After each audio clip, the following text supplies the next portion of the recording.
my understanding, based on conversations with Mr. Carr, based on his general understanding that the 3 monitoring locations at issue in LR Exhibit 12 are within the project area of the Republic Wind Generating Facility footprint.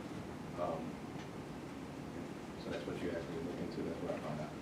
So at this point, what we're gonna do is, Can I just, one more time, clarification, the dates that we had speculated about, are those been confirmed as well relative to both this exhibit LR 12 and the date of the noise study that was performed for the purposes of this case in 17/22/95?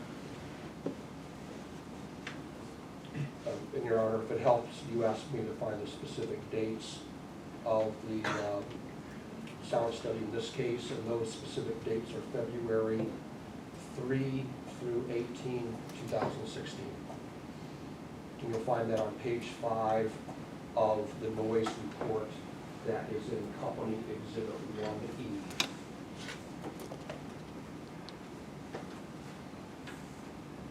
And does the company concur with the dates that we just referenced?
Can I have that reference again in 1 minute?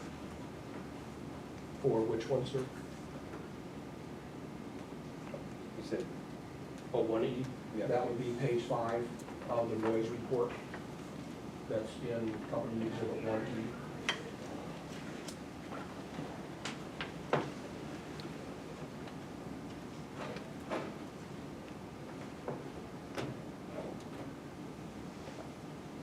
and you indicated February 18th, 2016? February 3 through 18, 3 through 18. 2016.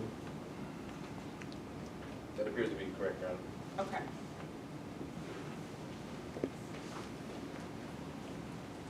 Okay, so at this point, what we're gonna do is we're gonna allow, Mr. Van Clay to cross Mr. Carr, about the raw data derived from the 3 monitoring stations only. And then we'll rule on the admissibility of this exhibit, if and when we come to it. And then we'll entertain objections if Mr. Van Clay goes beyond the scope of what I've just instructed. Does that make sense? That makes sense, Your Honor. We won't be going into any conclusions of what that data means. We will just let him ask questions about the raw data itself. About the what? The raw data itself that were derived from the 3 monitoring locations.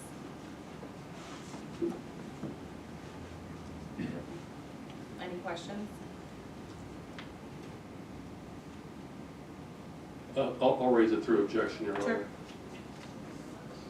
And Mr. Van Clay, you may proceed. All right, thank you, Your Honor. Mr. Carr, going back to LR Exhibit number 12, I believe we had a discussion with the bench and counsel for the Republic about whether the monitoring stations referenced in this exhibit are within the boundaries of the project area for the Republic Wind project that is being considered in the case that we're in the hearing for. Do you concur that those 3 monitoring stations are within that project area? I'm going to object at this point, Your Honor, just on the basis of foundation. I think we need a foundation before we get any further into this docket and Mr. Dalton's familiarity with it and in what capacity. I agree. Okay. All right. Mr. Carr, you indicated that you're the project manager, or you're the project manager for the Republic Wind Transmission project, is that correct? Yes, that's correct. Okay. And I think you also indicated that one of your responsibilities as the project manager for this project is to perform oversight on the consultants that provide you the information that you used in the application, correct? Objection as to form and which application or which case are we talking about? Can you please clarify, Mr. Van Clay? Yeah. Mr. Carr, you indicated that one of your responsibilities as the project manager for the Republic Wind transmission case is to oversee the consultants who provided information used in the application for the Republic Wind transmission project, correct? To clarify, as project management, or as project manager for the transmission line case as well, I'm tasked with ensuring that the consultant reports that are performed are done in a timely manner, that they're submitted in accordance with VSB rules. All right. And did you perform that function for the report that is in LR Exhibit 12? Yes. Okay. And the contractor that did the noise report that is marked as Exhibit 12 is RSG, correct? That's correct. And RSG provided a copy of this report to you, is that correct? That's correct. And then you submitted this report as part of the application in the Republic Wind transmission case, is that correct?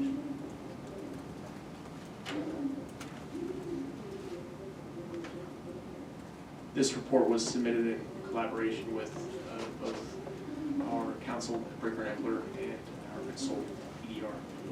And it was submitted on behalf of Republic Wind, correct?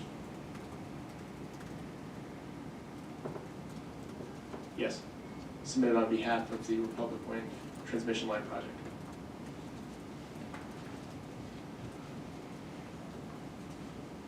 Is Republic Wind LLC the owner of that project?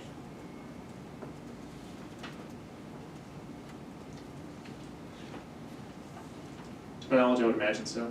I'll refer to the application itself.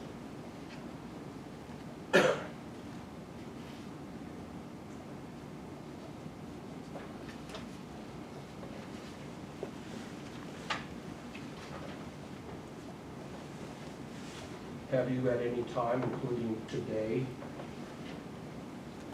reviewed the document that has been marked as LR Exhibit 12?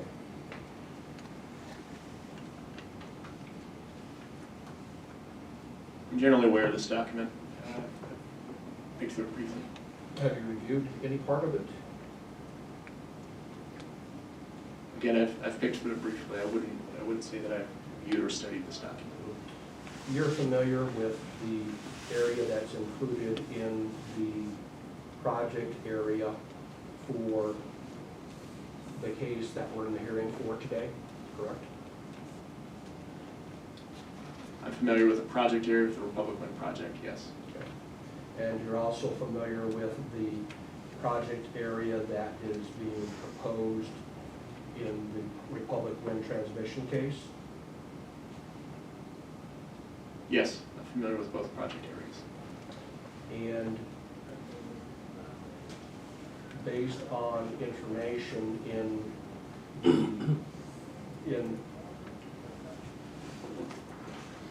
LR Exhibit 12, you're aware that RSG performed some sound measurements that are included in Exhibit 12, correct? Yes. And based on your review of Exhibit 12, you have identified the locations of the monitoring stations that were used for that purpose? Can you point me to that reference in the document? Sure. There are a number of places that you can refer to. If you can find one that's indicative of all of the locations, that would be helpful. Okay.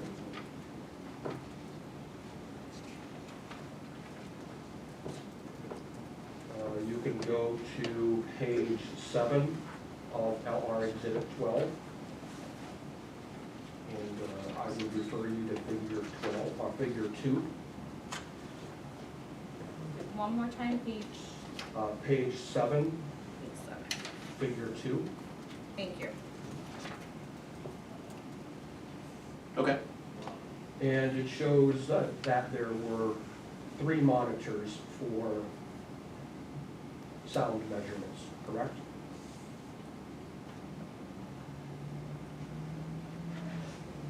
If this figure is in fact inclusive of all sound monitoring locations, then I would agree.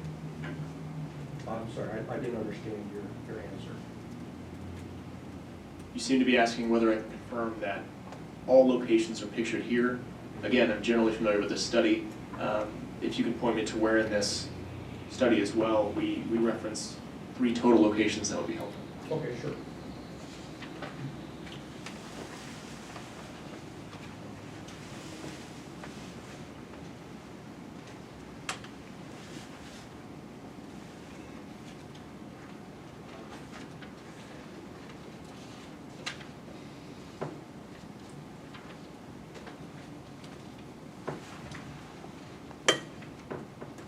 Okay, go to the prior page, page 6.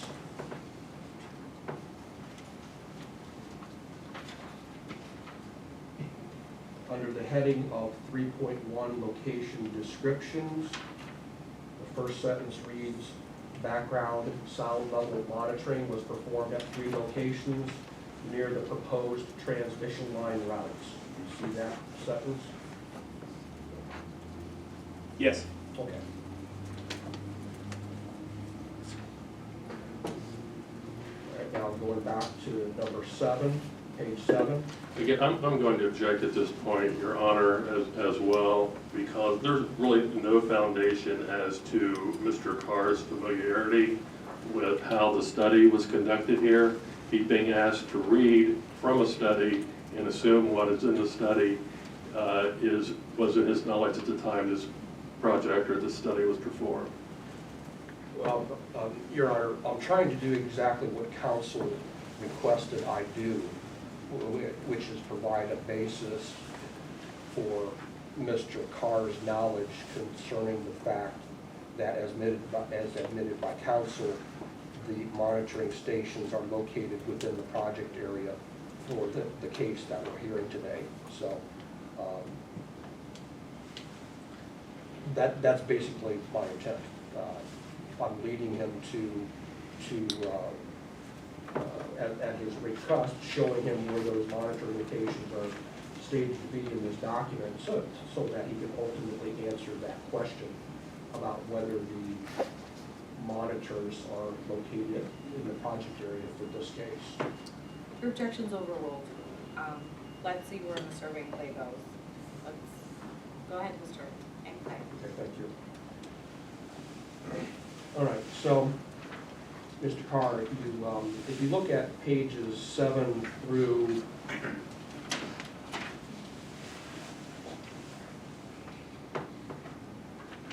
11 or 12, you see that those pages confirm that there are 3 monitor stations that were the subject of this report.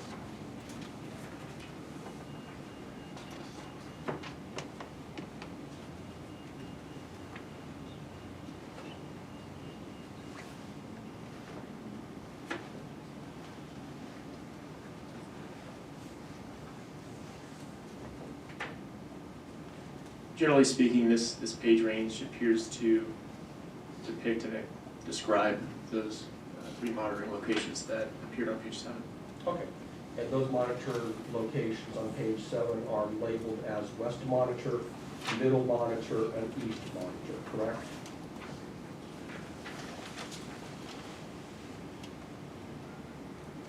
That's correct. Okay. And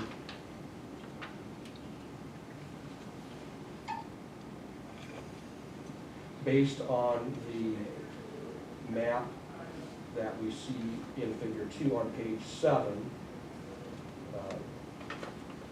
that figure shows that those 3 monitors are located within the Republic Wind project area for the case that we're in the hearing for today, correct?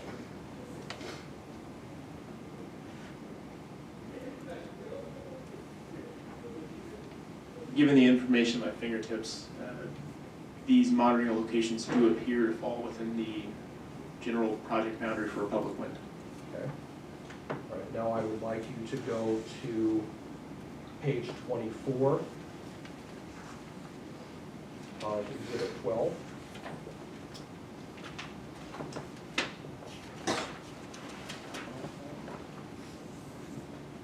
I'd like to refer you to table 1, which is labeled background sound level summary by location.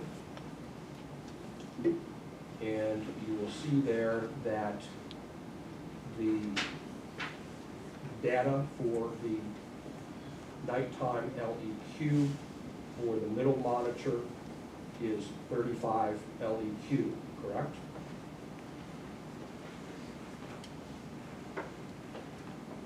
You're asking for the nighttime LEQ Yes. figure for the middle monitor. Correct. This appears to be 35. All right. And the data for the nighttime LEQ for the east monitor is 37 LEQ, correct? That's what's stated here. Okay. And the data for the, Your Honor, I'm going to object to you because we're reading into the record something that's ultimately going to be determined whether it's relevant or not. I'm sorry, one more time? The issue still remains whether this document will be admitted into the record, and we're reading it onto the record, so it's going to be on the record as it is. Would you entertain a motion to strike after we go through this?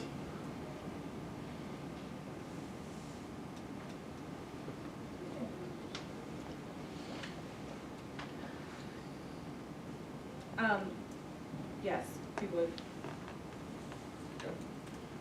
and going back to my question then, the data for the nighttime LEQ for the west monitor is 37 dBA LEQ, correct? That's what this table reads, yes. Okay.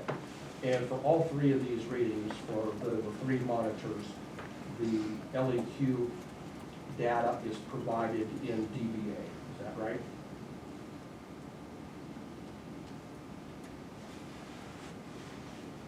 Judging by the first row of this table,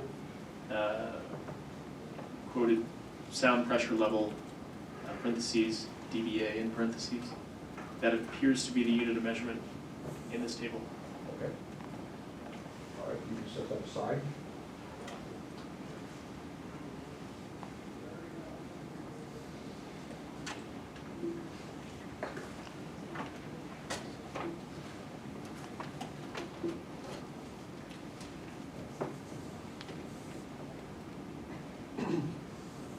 Are you aware of any gas pumping stations, natural gas pumping stations that are located within 1,400 feet of the project area? I'm going to ask Mr. Van Clay if he can use his microphone. I'm having difficulty hearing that. And before you answer, also, Mr. Van Clay, are we done with LR exhibit at the moment, or will you be utilizing this again? No, we're finished. Okay, and then is there somewhere in Mr. Carr's testimony we should be focusing on, or is this a general question? This is so I just a can general bring myself question. back. You know, Okay, I've thank just you. transitioned Okay. abruptly to a new topic. Thank you. All right, let me re-ask the question. Can you hear him now? Okay. Mr. Carr, are you aware of any gas pumping stations located within 1,400 feet of the edge of the project area?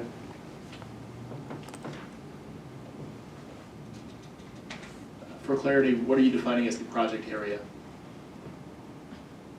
The same, I'm referring to it in the same way we've been referring to it throughout this hearing, which is the project area for the Republic Wind project that is shown within the blue lines of the maps in the application. Project boundary itself. Clarify, are we back to this case? Yes, Yes. yes, absolutely. Back to 17? That was my earlier question, 17-2295. Well, he said general questions. I don't know whether it's from the case that's not before us for 17-2295. And I All of think- my questions from here on out will be about this case that we're hearing today. Do you mind re-asking the questions? I'd be happy to. Are you aware of any natural gas pumping stations located within 1,400 feet of the boundary of the project area?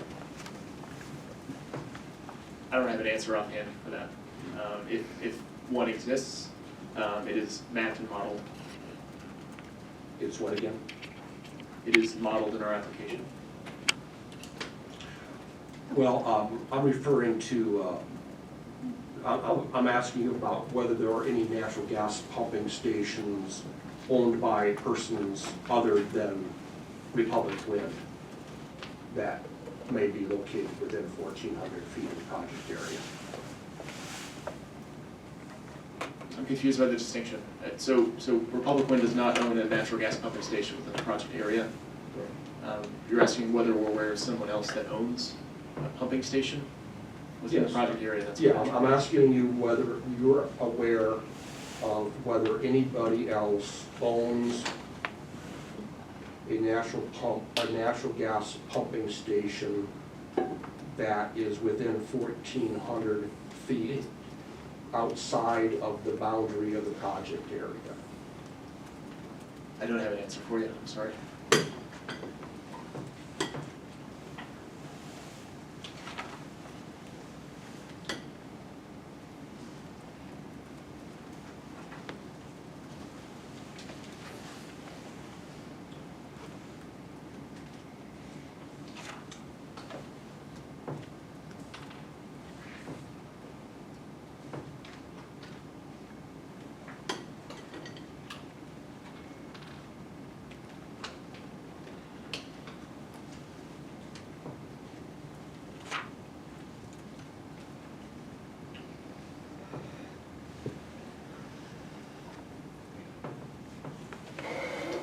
Let's talk about shadow flicker for a little while.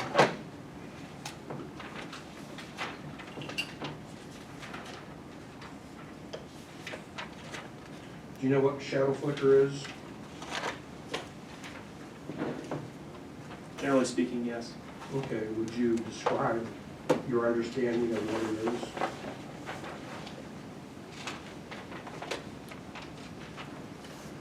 Shadow flicker would be known to occur from the reference point of a home where the sun is directly behind either the turbine tower or the blades, such that the turning of the blades casts a shadow over that home for some given period of time. Do you know why it's called a flicker?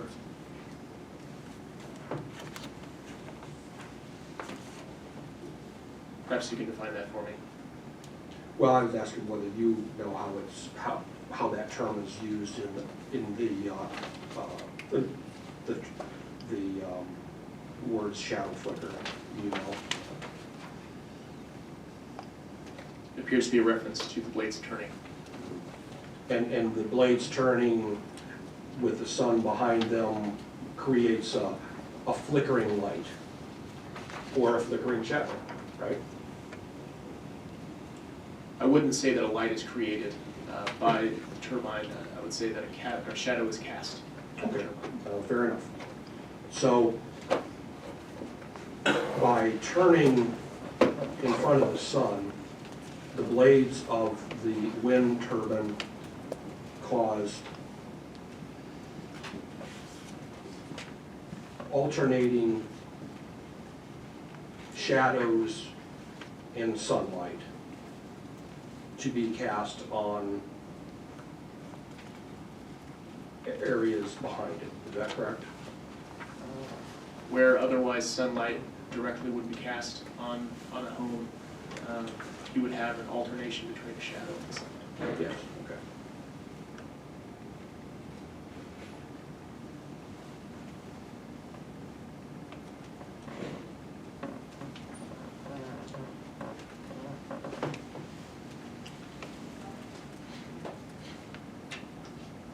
How long does each shadow last in shadow flicker?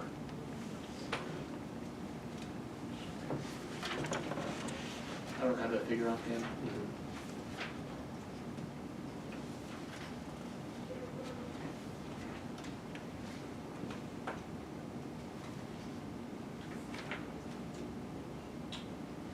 Is it true that shadow flicker resulting from turbine operation can go through windows of homes in the area?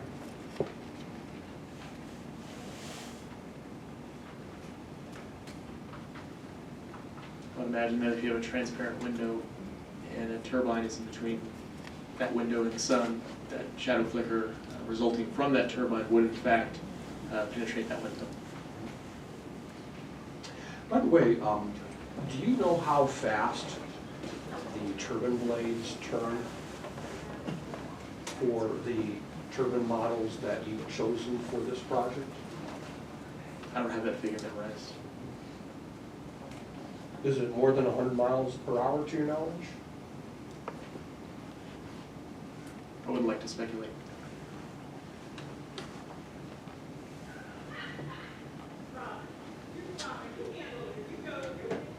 And if people in a neighboring home are close enough to a turbine during the time that the sun is setting behind the turbine, then that can create flickering shadows on that neighbor? Potentially. Have you ever lived on a property affected by wind turbine shadow flicker? No.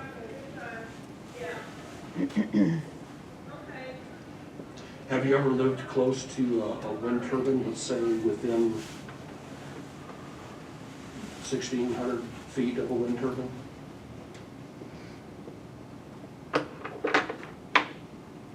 Individual ownership wind turbines, certainly.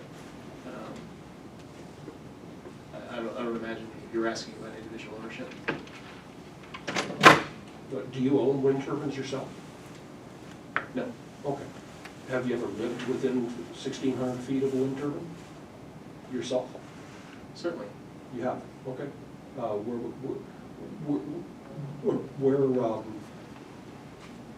Where is that located? So both in the towns of Charlottesville and in the town of Durant, Oklahoma, where I've lived. I've been near and around wind turbines that are owned on a personal level by neighbors or neighbors of neighbors. I'm not sure what distance that would be. You seem to be referencing 1,400 feet? 1,600 feet. 1,600 feet. Never measured. Okay. So you don't know whether you have lived within 1,600 feet of a turbine? I cannot say absolutely whether a turbine was within that range of my.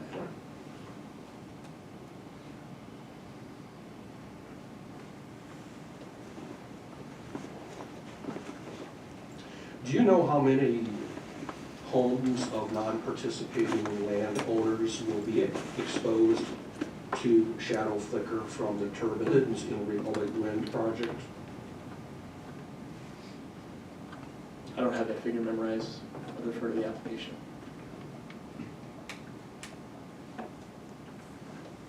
Is shadow flicker more prevalent during some times of the year than other times of the year?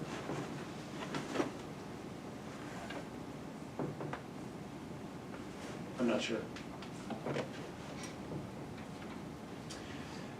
For this project, how many times has Republic Wind had a consultant model the project for shadow flicker? The shadow flicker modeling has been performed in preparation for the submittal of the application.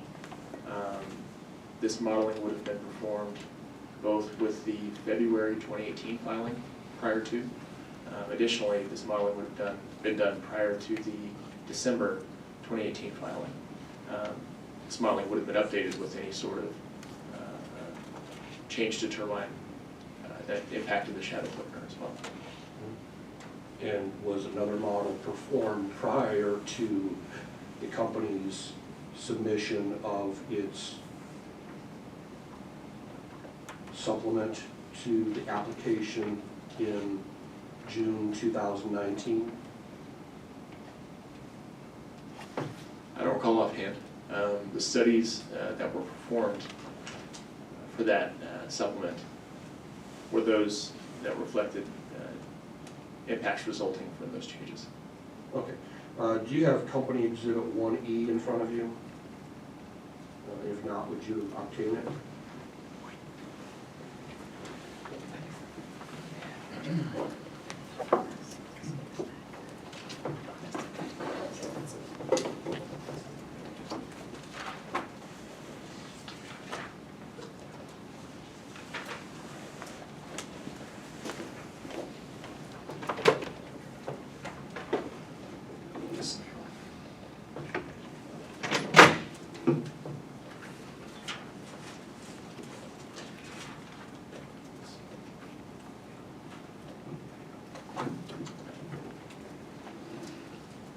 I believe I have Exhibit 1E.